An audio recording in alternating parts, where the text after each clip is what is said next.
नमस्ते। जय हिंद साहब। सर आप कहाँ चले गए, हम आपको मिस कर रहे हैं। ना ना, ऐसी भी कोई बात नहीं है। Very good afternoon to all of you. मैं आप सभी लोगों का हार्दिक अभिनंदन करता हूँ और स्वागत करता हूँ दोस्तों। चलिए साहब, मेरे प्यारे साथियों, कल हम बात कर रहे थे किसकी, कि भाई कैसे जो उल्का पिंड होते हैं कई बार वो पृथ्वी से टकरा जाते हैं तो उनसे एक नुकसान होने की संभावना रहती है। अगर आप ज़्यादा दूर नहीं जाएंगे तो 6 तारीख की एक न्यूज़ थी कि एक उल्का पिंड जो पृथ्वी के इतने पास से निकला कि जितनी चंद्रमा की दूरी, इतनी ही मामले में मामला खराब हो जाता है। हम लोग इसी बात से डर जाते हैं कि जितना चंद्रमा दूर है, एक क्षुद्र ग्रह इतने पास से एक उल्का पिंड इतने पास से निकल गया। जब इतने पास से निकला तो एकदम डर लगा लोगों को, कहीं ऐसा ना हो भैया पृथ्वी पर टपके।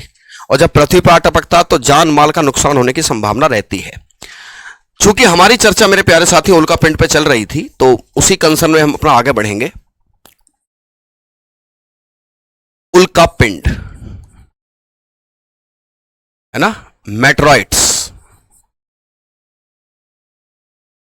मेटरॉइड्स देखिए, इनके पृथ्वी से टकराने की संभावना रहती है। क्या रहती है? पृथ्वी से टकराने की संभावना। मेरे भाई, इनके पृथ्वी से टकराने की संभावना रहती है। टकराने की संभावना रहती है।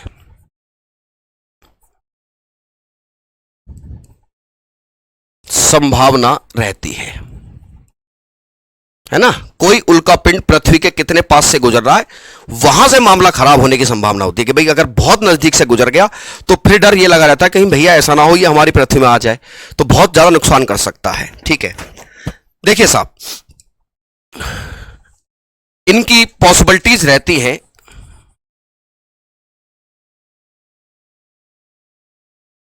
पॉसिबिलिटीज ऑफ स्ट्राइक टू अर्थ।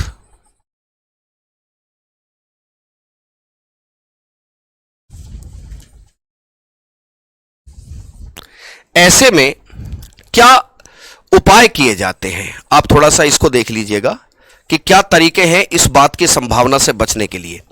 देखिए, कोई भी उल्का पिंड पृथ्वी के कितने पास है, कोई भी उल्का पिंड पृथ्वी के कितने पास है, जितना पास होगा उतना ही खतरनाक होगा। इस बात को टेरिनो टेबल से मापा जाता है। उल्का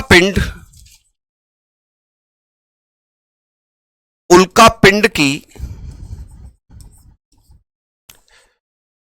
पृथ्वी से नजदीकी, पृथ्वी से नजदीकी टेरिनो टेबल से नापते हैं। टेरिनो तालिका से मापी जाती है। टेरिनो तालिका से मापी जाती है।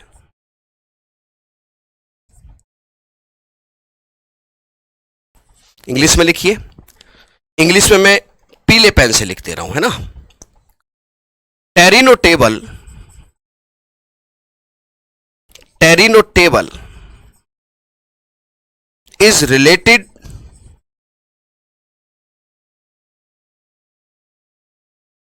To the distance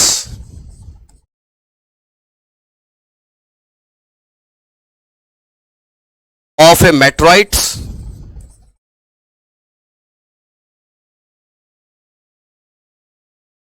to earth। इसमें रंग बताए जाते हैं कितना नजदीक है। ठीक है, कितना नजदीक है, और उसके बाद जो है वहां से पता चलता है कि भाई कितना नजदीक उल्का पिंड आ गया है पृथ्वी के। ये टेरिनो टेबल जो है, याद रखिएगा, the Torino table related to meteoroids and earth के बीच की डिस्टेंस। जब बहुत नजदीक आता है तो खतरे की संभावना बढ़ जाती है। देखिए, जब आप इसके उपाय पर चर्चा कर रहे हैं तो इसके उपाय के केस में आपको कुछ बातें याद रखनी होंगी। इसका एक पहला उपाय जो आजकल बड़ा चर्चाओं में है क्या? Gravity tractor. क्या है? The gravity tractor. इसका पहला उपाय है, इसका पहला उपाय है the gravity tractor. Gravity tractor क्या है साहब? ग्रेविटी ट्रैक्टर इसका एक उपाय है। ग्रेविटी ट्रैक्टर, भाई इसको एक डायग्राम से समझ लीजिए। मैं डायग्राम से जब समझाऊंगा तो उसमें से आपको ज्यादा क्लियर होगी बात। हम ये मान लेते हैं कि ये अर्थ है, हम ये मान ले रहे हैं कि ये अर्थ है और ये अर्थ के पास आने वाला एक उल्का पिंड है जिससे खतरा महसूस हो रहा है। ये अर्थ हो गई और ये रहा एक उल्का पिंड जो पृथ्वी के आसपास आ रहा है। इस तरीके से हम मान लेते हैं ये एक उल्का पिंड है, ये एक उल्का पिंड है। अब ये उल्का पिंड क्या कर रहा है साहब? खतरे की घंटी है इस पृथ्वी के लिए, क्योंकि ये पृथ्वी की तरफ आ रहा है तो बहुत बड़ा नुकसान हो सकता है। ठीक है, बहुत बड़ा नुकसान हो सकता है अगर ये उल्का पिंड पृथ्वी की पर आकर टक्कर मार दे। क्या तरीका है? पहला तरीका है कि इस उल्का पिंड को हम ब्लास्ट कर दें। जहां से वो आ रहा है, जहां से वो आ रहा है उसको वहीं पर ब्लास्ट कर दिया जाए, या फिर बहुत बड़ा है तो बहुत बड़ा है तो उसकी डायरेक्शन को हम चेंज कर दें। क्यों जी? है ना? अगर या तो हम इसको वहीं पर ब्लास्ट कर दें या तो एक तरीका यह बचता है, और अगर हम इसे ब्लास्ट नहीं कर पाते क्योंकि बड़े भी हो सकते हैं तो आप इसकी डायरेक्शन को वहां से चेंज कर दें, तभी जाकर आपकी पृथ्वी बच जाएगी। ऐसे में हम एक कॉन्सेप्ट लेकर आते हैं। एक कॉन्सेप्ट, असल में ये नासा के द्वारा डिजाइन किया गया कॉन्सेप्ट है जिसे ग्रेविटी ट्रैक्टर कहते हैं। ये रहा वो ग्रेविटी ट्रैक्टर। इस तरीके से ये ग्रेविटी ट्रैक्टर है, ये आपको सुखद एहसास कराएगा। ठीक है, ये रहा ग्रेविटी ट्रैक्टर। अब ये कैसे काम करेगा देखिए। ग्रेविटी ट्रैक्टर है ये, ग्रेविटी ट्रैक्टर। ये याद रख लीजिए, ये कॉन्सेप्ट कुछ ऐसे होते हैं जैसे सेंट का कमाल साबुन में है ना। अगर मैं ये आपको बता रहा हूं तो वो ध्यान से समझिए। ये आपको जो मतलब सेंट का कमाल साबुन में मिल रहा है आपको। ठीक, अब ये जो ग्रेविटी ट्रैक्टर है ये गुरुत्वाकर्षण से, ये ग्रेविटेशन से इस उल्का पिंड की डायरेक्शन को इधर उधर कर देगा, डायरेक्शन इसकी चेंज कर देगा इस तरीके से। किससे? अपने ग्रेविटेशन से। ये जो ग्रेविटेशन फोर्स इस पर लगाएगा, इस ग्रेविटेशन से इसकी डायरेक्शन में बदलाव कर देगा। ये इसको खींचेगा और इसको, नो वॉइस, यस वॉइस तो आ रही है। ऐसा क्या हो गया जो वॉइस नहीं आ रही है? 22 और 22 नॉट का मिलान हो चुका, ठीक है, डायरेक्शन है ना। ये जो ग्रेविटी ट्रैक्टर है ये ग्रेविटेशन है, ये ग्रेविटी से खींचेगा, ग्रेविटेशन फोर्स से, ग्रेविटेशन फोर्स लगाएगा ये इस पर और इसकी डायरेक्शन को चेंज कर देगा। मेरे भाइयों, इसकी डायरेक्शन को चेंज कर देगा, समझ गए? और पृथ्वी बच जाएगी। ठीक है, पृथ्वी क्या है? बच जाएगी। तो ये ग्रेविटी ट्रैक्टर नहीं है, ये सलाम रॉकी भाई है जो मुंबई को बचा लेगा। नहीं समझ में आई? All clear? ग्रेविटी ट्रैक्टर अपने ग्रेविटेशनल पुल से इसको चेंज कर देगा, हमारी जो हमारी पृथ्वी है बच जाएगी। इसको हम कंक्लूजन टाइप में लिख सकते हैं। इसे आप कंक्लूजन में लिखिए। इससे उल्का पिंड की डायरेक्शन चेंज हो जाती है। इसके द्वारा उल्का पिंड की डायरेक्शन चेंज हो जाती है। उल्का पिंड की डायरेक्शन चेंज हो जाती है। उल्का पिंड की डायरेक्शन चेंज हो जाती है। यह है ग्रेविटी ट्रैक्टर का कमाल। उम्मीद करता हूं बात आपको समझ में आ गई है। ठीक है, कोई डाउट नहीं ना यहां तक? कोई डाउट नहीं। दूसरा तरीका है, अगर आकार में छोटा है तो फेंको, रेडिएशन खत्म कर दो। इसे क्या करो? इसको रेडिएशन फेंक कर खत्म कर दीजिए। दूसरा तरीका यह निकल कर आता है। क्यों साहब? दूसरा तरीका यह है कि रेडिएशन फेंक के इसको खत्म कर दीजिए। तरीका नंबर 2 देखिए। दूसरा तरीका, रेडिएशन के द्वारा समाप्त कर दिया जाए। रेडिएशन के द्वारा इसे समाप्त कर दिया जाए। इसे समाप्त कर दें। ठीक है, फोड़ दे से ब्लास्ट कर दें। रेडिएशन करते रहें करते रहें करते रहें, हीट हो गए, बूम, ब्लास्ट, खत्म, द एंड। इसे रेडिएशन के द्वारा ब्लास्ट कर दिया जाए, blast by the radiations, blast by the radiation. समझ गए भैया? यह बात यहां पर क्लियर हो गई है। अब उल्का पिंड वाला टॉपिक खत्म हो गया, ठीक है, और बाकी काम हमारा एटमॉस्फेयर देख लेगा, है ना। उम्मीद करता हूं यह बात आपको यहां तक समझ गया है, समझ गए हैं। आइए अब हेडिंग डालिए क्षुद्र ग्रह। क्षुद्र ग्रह,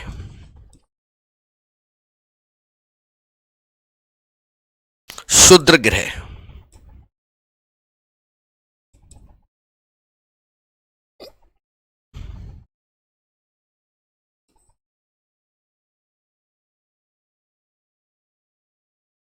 क्षुद्र ग्रह, एस्ट्रॉइड्स, एस्ट्रॉइड्स हेडिंग डाल लीजिए, क्षुद्र ग्रह।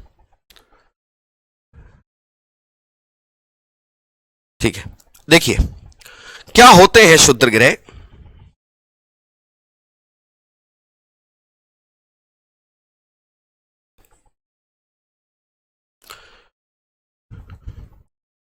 ये मंगल और बृहस्पति ग्रह के बीच में पाए जाते हैं।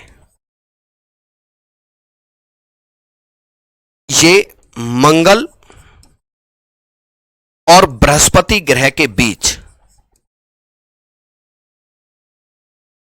बृहस्पति ग्रह के बीच है।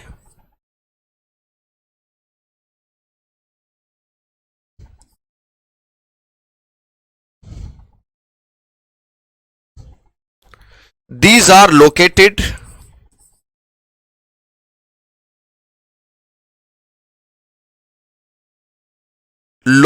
between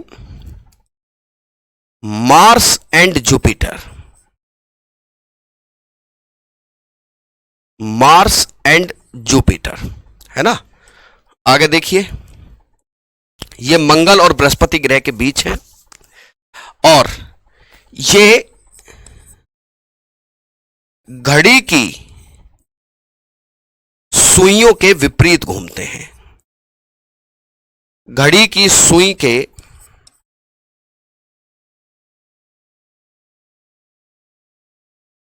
विपरीत घूमते हैं, है ना। किसके? घड़ी की सुइयों के विपरीत ये घूमते हैं। Revolves anti clockwise direction, anti clockwise direction. Diagram से देख लीजिए, एक ग्रह है जिस ग्रह का नाम मंगल है, फिर है मास्टर ऑफ गॉड जो सबसे बड़ा है, जुपिटर। तो मंगल ग्रह चूंकि लाल रंग का है तो लाल रंग से बनाइए, और ये रहा आपका जुपिटर, है ना। ये मंगल ग्रह हो गया, मंगल, दैट इज मार्स, और ये हो गया आपका जुपिटर, जुपिटर। इसके बीच में ये क्षुद्र ग्रह हैं, है ना। ये रहे जिनकी हम चर्चा कर रहे हैं, ये क्षुद्र ग्रह हैं, क्षुद्र ग्रह, द एस्ट्रॉइड्स। कैसे घूम रहे हैं? घूमने की दिशा एंटी क्लॉकवाइज है, एंटी क्लॉकवाइज डायरेक्शन है। ये हम लिख चुके हैं सारी बात, अब डायग्राम में देख रहे हैं। द एंटी क्लॉक वाइज कैसे घूम रहे हैं? एंटी क्लॉकवाइज, ठीक है। क्या है साहब? एंटी क्लॉकवाइज, है ना। एंटी क्लॉकवाइज घूमते हैं। एक ऐसा ही क्षुद्र ग्रह है जिसका नाम है फोरवेस्टा। कौन सा? एक क्षुद्र ग्रह जिसका नाम फोरवेस्टा है,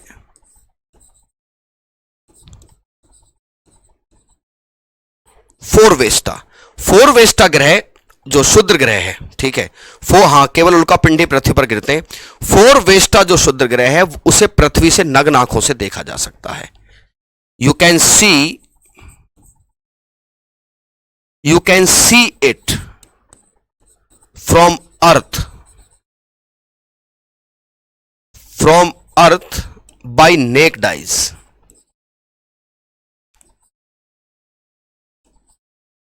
फोर वेस्टा ग्रह को हिंदी में लिख लेना, इसे नग्न आंखों से देखा जा सकता है। नरेंद्र कुमार जी पूछ रहे हैं सर कोर्स कब तक खत्म होगा? शुरू नहीं हुआ, इससे पहले कोर्स खत्म कर दें तुम्हारा। ऐसा ना होता कि एप्लीकेशन पर क्लिक करते ही कोर्स खत्म करने का नोटिस आ जाए तुम्हारे पास। बुद्धिस्ट लोकू, ये हमारे हाथ में नहीं है बाबू, ठीक है। ओके, नोट कर लिया आपने?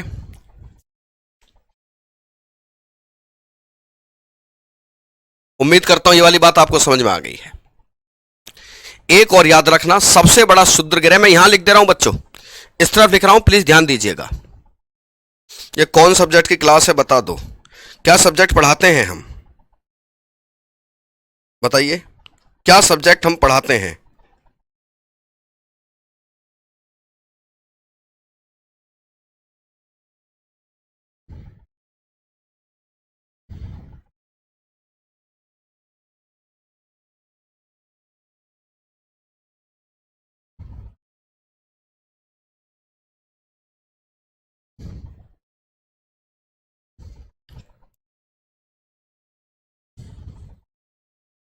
क्यों जी, क्या सब्जेक्ट पढ़ाते हैं?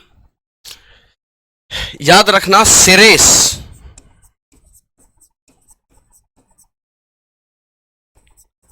सबसे अधिक चमकीला है, सबसे अधिक चमकीला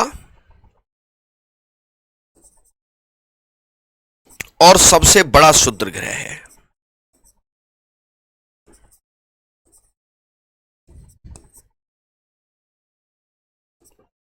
सबसे बड़ा शुद्र ग्रह,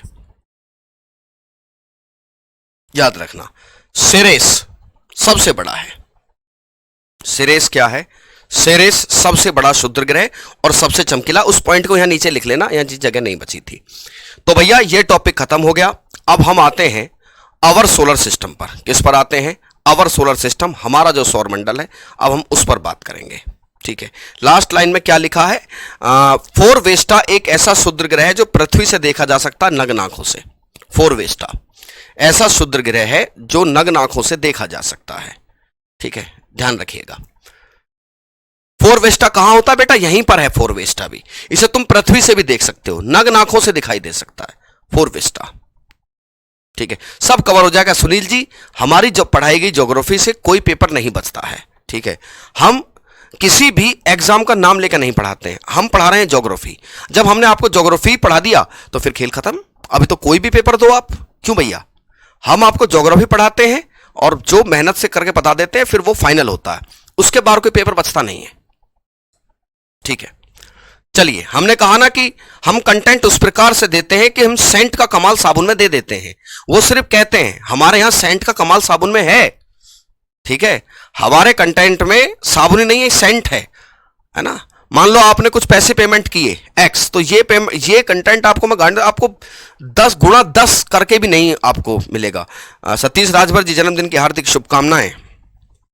चलिए साहब, हमारा सौर मंडल, हमारा सौर मंडल, हेडिंग डाल लीजिए, हमारा सौर मंडल, our solar system.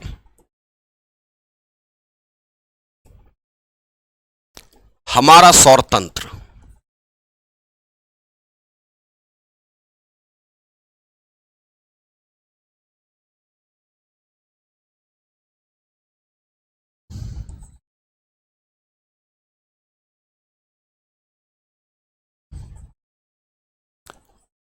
Our solar system, our solar system.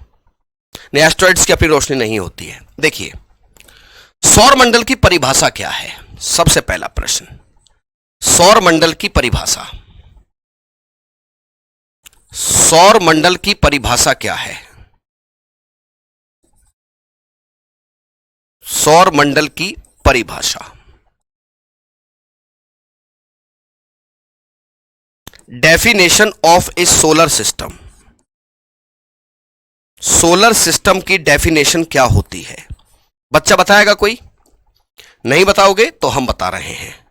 सौर मंडल की परिभाषा होती है, इसमें शामिल है एक तारा और उसके चारों तरफ घूमते हुए ग्रह और उपग्रह। इसमें शामिल है, हां जी पूछ सकते हैं, इसमें शामिल है, इसमें शामिल है एक तारा,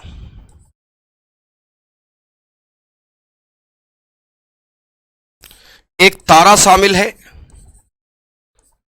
और इसी तारे को हमारे यहां सूर्य कहते हैं। क्या कहते हैं? सूर्य। हमारे तारे का नाम सूर्य है, समझे? हमारे तारे का नाम सूर्य है, ठीक है। वो पता नहीं कैसे आप पूछ रहे हो दिनेश जी, वो तो मैंने क्लासिकल पहली पढ़ाई इंडियन एग्रीकल्चर की, ठीक है। इसमें शामिल होते हैं उपग्रह, सॉरी तारा, इसमें शामिल होते हैं ग्रह, इसमें शामिल होते हैं प्लैनेट्स, इसमें शामिल होते हैं उपग्रह, उपग्रह सैटेलाइट्स, सैटेलाइट्स, ये सब इसमें शामिल माने जाते हैं।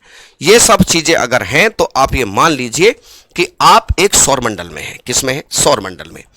यहीं पर आता है कि तारा क्या होता है। What is star? What is star? भाई तारा क्या होता है? क्यों भाइयों? What is star?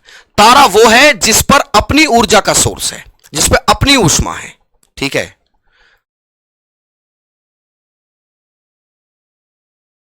ठीक है, वो जिसके पास, जिसके पास अपनी ऊर्जा का स्रोत होता है, अपनी ऊर्जा का स्रोत हो,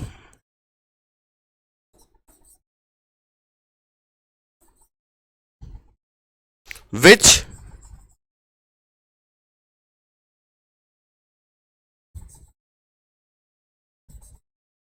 who have its own source of energy, own source of energy, ठीक है। क्या होता है तारा? जिसके पास अपनी ऊर्जा का स्रोत होता है, जैसे हमारा सूर्य। अभी सूर्य पे नाभिक संलयन होता है तो उसमें से खुद की ऊर्जा निकलती है। हां, एक बात और समझिए, ठीक है, एक चीज,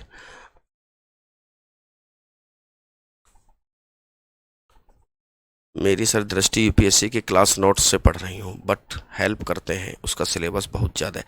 हाँ, हेल्प आपको जरूर मिलेगी, ठीक है। कई बार ऐसे ग्रह भी होते हैं, कई बार ऐसे ग्रह भी होते हैं जिनके पास अपनी ऊर्जा का सोर्स हो सकता है। जैसे जुपिटर जो है, जुपिटर अपनी ऊर्जा का सोर्स मेंटेन करता है। जुपिटर अपनी ऊर्जा का थोड़ा बहुत सोर्स, तो जुपिटर को कहते हैं कि स्टार लाइक प्लेनेट, एक ऐसा ग्रह जो सूर्य तारे जैसा है। तो कई बार ऐसा होता है। देखिए आगे देखो, अब आती है ग्रह की परिभाषा क्या है। ग्रह की परिभाषा, ग्रह की परिभाषा क्या है? What is the definition of planet?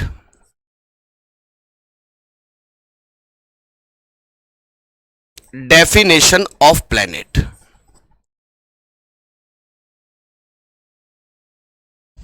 थोड़ा सा बहुत टेक्निकल चीज बताने जा रहा हूं, अपने माइंड को पूरी तरीके से फोकस कीजिएगा, पूरी तरीके से फोकस करके रखना है ना, थोड़ा सा डेली लगेगी जैसे। चलिए साहब, ग्रह क्या है? ग्रह वो है, वो पिंड,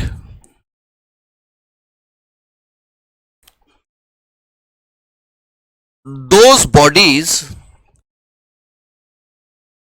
bodies A, जो सूर्य के चारों तरफ घूमे, जो सूर्य के चारों तरफ घूमे। मेरे प्यारे भाई, जो सूर्य के चारों तरफ घूमे, revolves around the sun, revolves around the sun, revolves around the sun.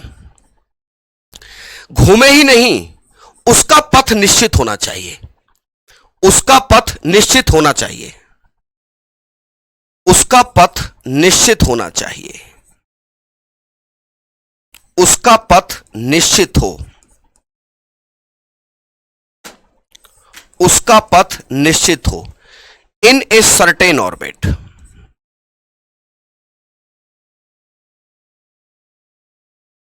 In a certain orbit. समझ गए? यानी कि सूर्य होना चाहिए, सूर्य होना चाहिए और सूर्य के चारों तरफ घूमे, सूर्य के चारों तरफ घूमना चाहिए इस तरीके से, है ना? इस तरीके से परवलयाकार पथ में घूमती हैं, इस तरीके से। ये रहा, है ना? निश्चित पथ हो जो कि सामान्यतः परवलयाकार होता है, सामान्यतः परवलयाकार होता है, जनरली इलिप्टिकल होता है। जनरली कैसा होता है? Elliptical, elliptical. एक बच्चा कह रहे हैं कि सर थोड़ा सा फास्ट। मेरे प्यारे साथियों, माइंड की सीखने का एक प्रोसीजर होता है ना अमन जी? तो आप जिस चीज को जितना जल्दी फास्ट सीखोगे उतना निकल जाएगा। आप थोड़ा सा शांति, मतलब उसको मैनेज करके पढ़िए, है ना? इलिप्टिकल ऑर्बिट होता है ना? तो आप क्या देख रहे हैं? ये इलिप्टिकल ऑर्बिट है। कैसा ऑर्बिट है? ये एक ऑर्बिट है इलिप्टिकल, इलिप्टिकल, परवलयाकार है, परवलयाकार पथ पर घूम रहा है। इस चीज को याद रखिए। तीसरा, घनत्व इतना हो कि लगभग गोलाकार हो। घनत्व इतना होना चाहिए, घनत्व इतना कि लगभग गोलाकार हो। लगभग क्या हो? गोलाकार, है ना? लगभग गोलाकार हो।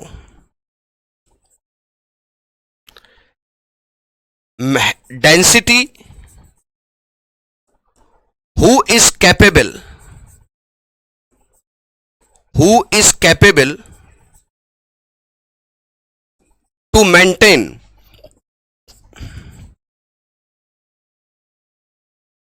To maintain the geoid shape, maintain to geoid shape. घनत्व इतना होना चाहिए कि लगभग लगभग क्या हो? लगभग लगभग गोलाकार होना चाहिए। यूं तो पृथ्वी गोला है नहीं, पृथ्वी तो अंडाकार है, तो अंडाकार भी लगभग लगभग गोलाकार माना जाएगा। ठीक है, बात को समझिए। वो पिंड, दोज बॉडीज जो सूर्य के चारों तरफ घूमे, अच्छी बात है। उसका पथ निश्चित हो, अच्छी बात है। सामान्यतः परवलयाकार हो, अच्छी बात है। घनत्व इतना हो कि लगभग गोलाकार हो, ठीक है। और मैं भी बताऊंगा आपको कि केपलर ने क्या बताया था। केपलर ने क्या बताया था आप समझिएगा, मैं बताऊंगा अभी, ठीक है? समझ गए यहां तक? अच्छा, अब क्या हुआ, इस परिभाषा पर वर्ष 2006 आया। वर्ष 2006, वर्ष 2006 जो अंतरराष्ट्रीय खगोल शास्त्री थे उनकी एक बैठक हुई। कब होती है? उनकी एक बैठक, अंतरराष्ट्रीय खगोलीय संघ, अंतरराष्ट्रीय खगोलीय संघ की एक बैठक हुई 2006 में। एक देश पड़ता है चेक गणराज्य, चेक गणराज्य, चेक रिपब्लिक, चेक को ऐसे थोड़ी चेक बोलते हैं ना, चेक गणराज्य, की राजधानी प्राग में एक सम्मेलन होता है। चेक गणराज्य की राजधानी प्राग में एक सम्मेलन हुआ। प्राग में एक सम्मेलन बुलाया गया। क्या बुलाया जाता है? सम्मेलन। और सम्मेलन में क्या हुआ? सम्मेलन, प्राग में एक सम्मेलन बुलाया गया।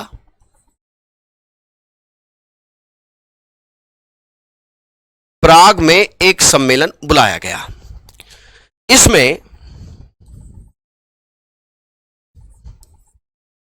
कुछ बातें तय हुई। पहली बात, इसमें एक बात यह तय की गई कि भाई ग्रह की परिभाषा क्या होगी।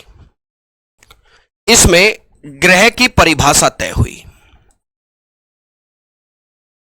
ग्रह की परिभाषा को तय किया गया। डेफिनेशन ऑफ प्लैनेट को तय किया गया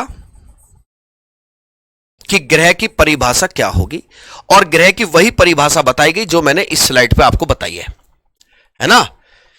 ग्रह की वही परिभाषा बताई गई जो मैंने आपको इस स्लाइड पे बताया है। ग्रह की परिभाषा तय हुई कि भाई ग्रह क्या चीज बनेगी। दूसरा, प्लूटो को ग्रह की श्रेणी से बाहर कर दिया गया। प्लूटो को ग्रह की श्रेणी से, ग्रह की श्रेणी से बाहर कर दिया गया। Pluto is not a planet,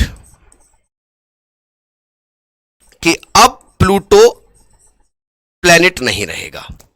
जब प्लूटो को ग्रह की श्रेणी से बाहर किया गया, इसके पीछे कारण भी बताया गया। कारण क्या था? इसके पीछे कारण क्या दिए गए? इसके पीछे रीजन क्या थे? आइए 1 मिनट के लिए आप इस परिभाषा को देखो मेरे भाई, है ना। आप 1 मिनट के लिए इस परिभाषा को देखिए, जिसमें लिखा है कि उनका पथ निश्चित हो इन ए सर्टेन ऑर्बिट, है ना, और जनरली इलिप्टिकल होना चाहिए। जब कोई भी अपने सर्टेन ऑर्बिट में घूमेगा, जो भी कोई अपने सर्टेन ऑर्बिट में घूमेगा, तो वो दूसरे के ऑर्बिट को नहीं काटेगा। जब हर आदमी का अपना एक रास्ता है, अपना एक फिक्स रास्ता है, तो वो दूसरे के रास्ते में नहीं आएगा। और अगर कोई व्यक्ति दूसरे के रास्ते में आ रहा है, तो इसका मतलब यह है कि उसका रास्ता पक्का नहीं है, उसका रास्ता फिक्स नहीं है, उसका ऑर्बिट फिक्स नहीं है, जो कि ग्रह की डेफिनेशन के अगेंस्ट है। ठीक है।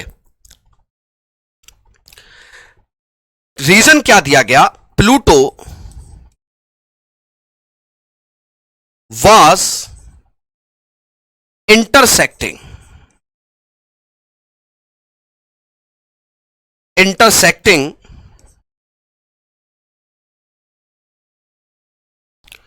the orbit of Neptune. Pluto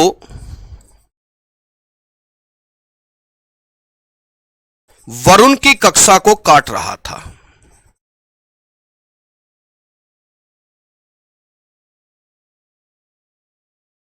Varun की कक्षा को काट रहा था, जो कि डेफिनेशन के अगेंस्ट है। ठीक है, जो कि खुशबू, योर पॉइंट इज इररिलेवेंट। ऐसा कुछ नहीं है जो मैंने इंग्लिश में ना लिखा हो, और मैं अपने बारे में जानता हूं, आप और भी क्लास करते होगे, मुझसे ज्यादा कोई इंग्लिश में लिखता नहीं है। एक मैं ऐसा प्राणी हूं, है ना, जो लगातार सुनने के बाद भी एक चीज को पहले हिंदी में लिखता है, एक चीज को फिर इंग्लिश में लिखता है ना। अब जब एक चीज को हिंदी में लिखेंगे, एक चीज को इंग्लिश में लिखेंगे, तो ऑब्वियस बात है 50 से 55 मिनट की क्लास 27 मिनट की रह जाती है ना। फिर आप लोग ये भी कहते हो क्लासेस इतनी ज्यादा हो गई हैं। आप कभी ये क्यों नहीं सोचते कि सर हिंदी इंग्लिश में भी तो बराबर लिखते हैं? क्यों जी, हिंदी इंग्लिश में भी तो सर बराबर लिखते हैं। क्या आपको ये पॉइंट मेंशन नहीं करना चाहिए? ये तो लिख दिया जाता है कि सर आप जो है क्या नाम है लंबा पढ़ा दिया। अरे आप ये भी तो देखिए, मैं हिंदी इंग्लिश में बराबर लिखता हूं। अगर मैं केवल हिंदी हिंदी में ही लिखूं या इंग्लिश इंग्लिश में लिखूं तो मेरा समय नहीं आधा हो जाएगा। ठीक है, तो एक तो मेरा कंटेंट बढ़ा, सेंट का कमाल साबुन में, ऊपर से हिंदी इंग्लिश में, तो आपको मेरे साथ थोड़ा सा लंबा तो चलना पड़ेगा मेरे भाई, है ना। तो प्लूटो अब जो है नहीं रहा है, और अब ग्रहों की संख्या, अब ग्रहों की संख्या, ग्रहों की संख्या 9 से घटकर 8 रह गई है। 9 से घटकर कितनी रह गई है? 9 से घटकर रह गई है 8, ये याद रखिएगा, है ना। Now the number of planets,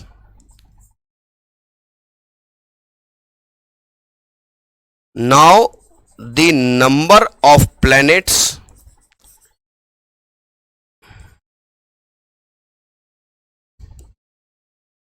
is 8। 8 है अब नंबर, है ना। कैसे है? 8 है। 2006 वाला क्या लिखे थे बेटा? 2006 में एक मीटिंग हुई अंतरराष्ट्रीय खगोल यूनियन की, वो बैठे और डिसाइड किया कि ग्रह क्या होना चाहिए। ठीक है, चलिए साहब, I hope all of you guys getting my points. बात समझ में आ गई? चलिए अब हम मुद्दे पर आते हैं कि कौन सा हमारा अभी ग्रह तो एक एक करके देखेंगे। अब हम चर्चा करते हैं, अब हम चर्चा करते हैं सूर्य की। किसकी चर्चा करते हैं? सूर्य की चर्चा करते हैं। डालिए अवर सन, अवर सन। मैं एक बार अगर डायरेक्शन भी दिखाना चाहूं, डायरेक्शन आपको दिखानी चाहूं कि भाई क्या चीज क्या पर है, कहां पर है और किस स्थिति में है। ये हमारा सूर्य है, ये बुध है, ये शुक्र है, ये पृथ्वी है ना, ये मंगल है, ये बृहस्पति है, ये शनि है, ये अरुण है, ये वरुण है। इस तरीके से दीज आर द प्लैनेट्स। ये हमारा सूर्य हुआ,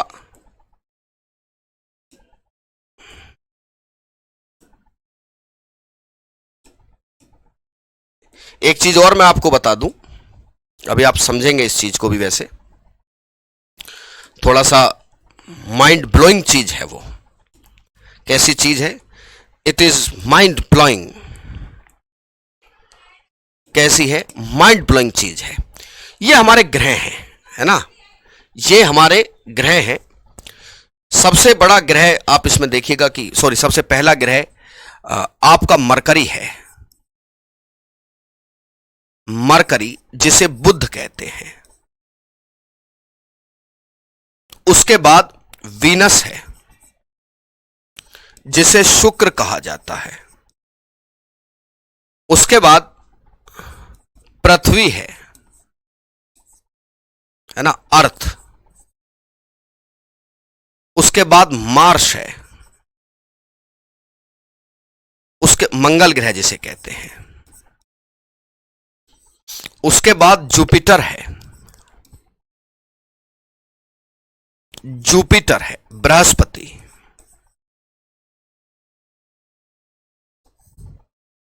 उसके बाद शनि है,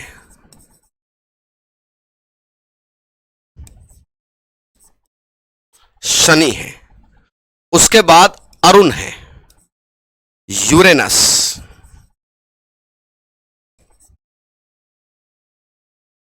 उसके बाद वरुण है, दैट इज नेपच्यून।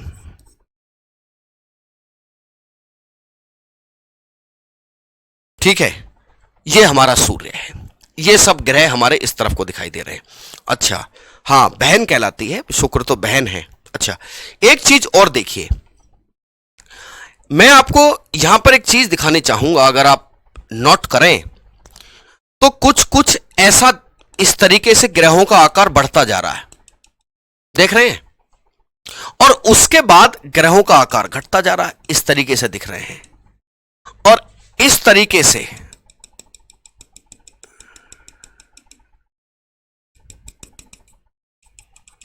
ये नोट कर पा रहे हैं आप? क्या आप इस चीज को नोट कर पा रहे हैं कि हाँ ऐसा है? थोड़ा सा यस और नो में उत्तर दीजिए। क्या आप इस चीज को नोट कर पा रहे हैं कि हाँ साहब ऐसा है कि नहीं है? बोलो।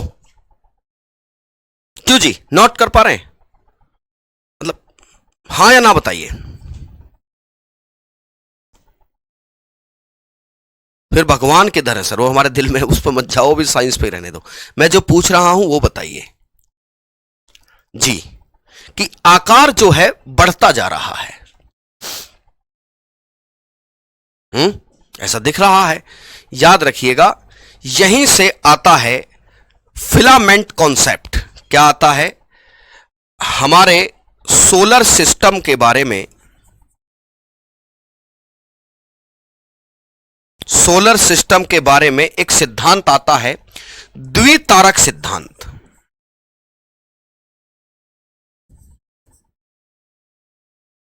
कौन सा कॉन्सेप्ट आता है? द्वितारक सिद्धांत।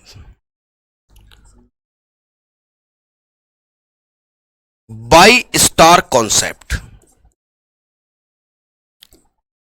कौन सा कॉन्सेप्ट? By star concept. ये बाई स्टार कॉन्सेप्ट रुचि क्या कहता है? ये कहता है कि शुरुआत में जब सूर्य था तो हुआ क्या कि सूर्य के पास से एक और तारा निकल गया। एक और तारा था जो सूर्य के पास से निकला, और जब यह सूर्य के पास से निकला तो इसने सूर्य को खींचा, और सूर्य को खींच के सूर्य का एक फिलामेंट अलग हो गया। ये इस तरीके से कि इसकी ग्रेविटी की वजह से सूर्य से खिंचकर एक भाग अलग हो गया मेरे भाई, और उसी फिलामेंट में से टूट टूट कर ग्रह बन गए। अब ये जो थ्योरी है, ये थ्योरी साबित करती है कि हां कुछ ऐसा शायद हुआ हो। यह कहा गया है सन के बारे में, यह कहा गया है फिलामेंट के बारे में, और यह कहा गया दूसरे तारे के बारे में। दूसरा तारा है ये, साबित हुई कि नहीं हुई? साइंटिस्टों ने बताया। क्यों जी? कि यह कहा जाता है द्वितारक सिद्धांत, और इनकी शेप इस बात को प्रूफ कर देती है कि हां शायद कुछ ना कुछ ऐसा हुआ होगा कि शायद ये सब ग्रह सूर्य से ही निकले हैं। I hope you getting my point. उम्मीद करता हूं यहां तक आपको किसी बच्चे कोई समस्या नहीं हो। सूर्य को खींचा, नहीं नहीं खींचा, स्वदेश इंपॉसिबल नहीं है। ये इंपॉसिबल तुमको लग रहा है अर्थ पे रह के, तुमको लगता है कि सूर्य बहुत बड़ा है। अरे सूर्य से बड़ा पता नहीं क्या क्या है, तुम्हें लग रहा है, तुम्हें लग रहा है कि ऐसा है। सूर्य से बड़ा जन क्या है? सूर्य से बड़ा जन क्या है? ठीक है, देखिए साहब, अब आप टॉपिक डाल लीजिए, चूंकि हम अपने सोलर सिस्टम पर हैं। तो हमारे सोलर सिस्टम में जो पहला है हमारा सूर्य। कौन सा? हमारा सूर्य। नहीं नहीं, एक साइंटिस्ट नहीं था, there is a group of the scientist. ठीक है, सूर्य, हमारा सूर्य। डोमेन बना लीजिए, क्या पढ़ना है? हमारा सूर्य, दैट इज आवर सन। इसमें आप पहले टॉपिक लिखिए, आप इसमें देखेंगे परिचय, फिर देखेंगे सूर्य की ऊर्जा का स्रोत क्या है। सूर्य की ऊर्जा, मैं यहां पर बहुत सारी बातें बताऊंगा। ठीक है, तीसरा आप क्या देखेंगे? सूर्य के भाग कौन से हैं। सूर्य के भाग, सूर्य के भाग देखेंगे। फिर आप सूर्य के भागों में से एक चीज है प्रकाश मंडल, प्रकाश मंडल को डीप स्टडी करेंगे। भाई प्रकाश मंडल है जिसे फोटोस्फीयर कहा जाता है, उसके बारे में आप खूब अच्छे से समझेंगे। फिर आप देखेंगे सौर कलंक क्या होते हैं, सौर कलंक के बारे में पढ़ेंगे आप।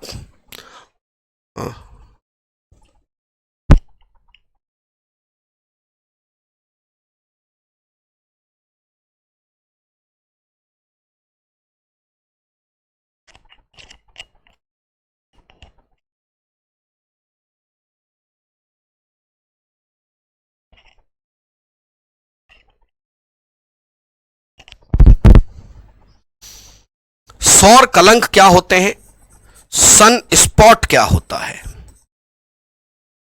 सोलर फ्लेयर्स क्या होते हैं, सोलर फ्लेयर्स क्या होती हैं, ये सब बातें आप पढ़ेंगे। Source of energy, parts of sun, इन सब के बारे में पढ़ना है, ठीक है। ये मैं कल शुरू करूंगा, ठीक है, समझे। चलो चलो, कल हम इस पर बात करेंगे, चलो ठीक है भाई।